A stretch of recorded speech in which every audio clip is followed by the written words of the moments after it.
You can tell how dangerous the situation is. The police have us barricaded right here at the end of the street, but the action is actually at the end of the street, a quarter mile away, where a man has barricaded himself with a rifle inside of his home.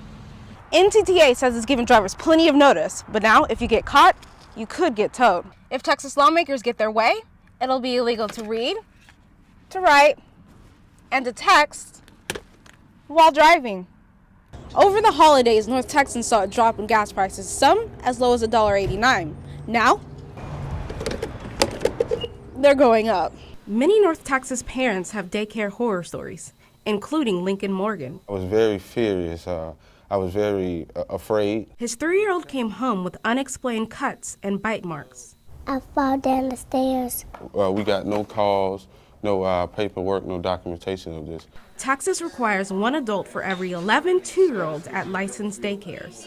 That's the highest ratio in the nation, according to the American Academy of Pediatrics. Every day we would go in, there would be like 1 teacher to probably 20 kids. It's absolutely unacceptable for us. We know that we have such a short time to make a big impact with young children, and so we've got to optimize their learning environments.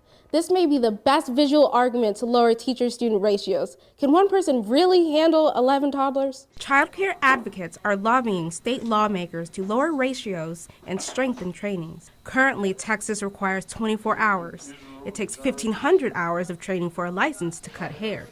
That's a huge disparity, and we want to make sure that we're doing right by our children. But raising standards will likely increase the cost of care, which is a struggle for families like the Morgans, who had to rebuild their daughter's trust after finding a new preschool they liked. We had to reassure her that school was okay.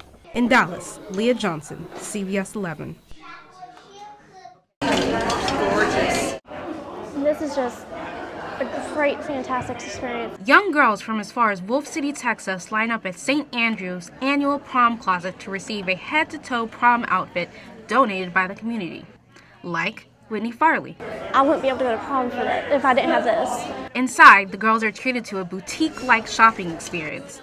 Volunteers help the girls choose from a selection of more than 3,000 dresses. We had one girl come in one time and she took her breath away and she said, "Oh my goodness, you have more than a retail store." Because Prom Closet is all about removing pressure from this once-in-a-lifetime event. I didn't have a dress and it was so much pressure, and so I'm really happy that I'm able to come to prom and get a beautiful dress for free. Styles range from gently used to never been worn. We have brand new dresses that have been donated and they are sending out the word that it's a place to come. Even though Prom Closet is an organization that serves others, it's a service that gives back to everyone involved. They're getting that love of Jesus in their heart from having these other people show it to them by giving them a dress. And Helfrich can attest to the personal satisfaction. We truly are the ones that receive back the smiles, even though they're walking out with a dress. For SMU TV, this is Leah Johnson.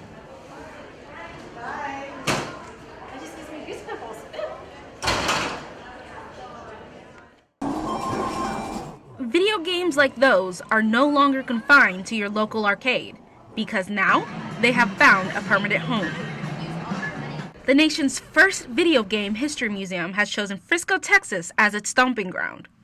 It's going to be a worldwide impact, not just here in Frisco, not even regionally or even through the state or the country, but worldwide.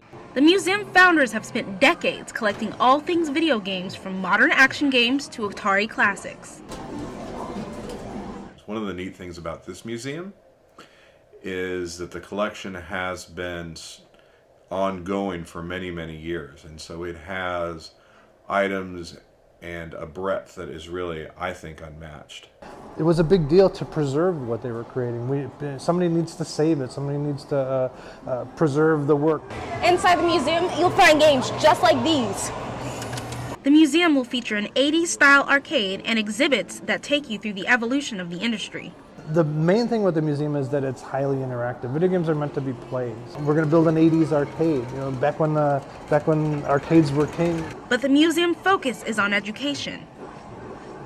Something I've noticed in the last several years is more and more I'm seeing 10, 12-year-old, 15-year-olds coming in looking for Atari games. It's not just about playing games to them. I think they want to understand where it came from and they appreciate the history. For SMU TV, this is Leah Johnson.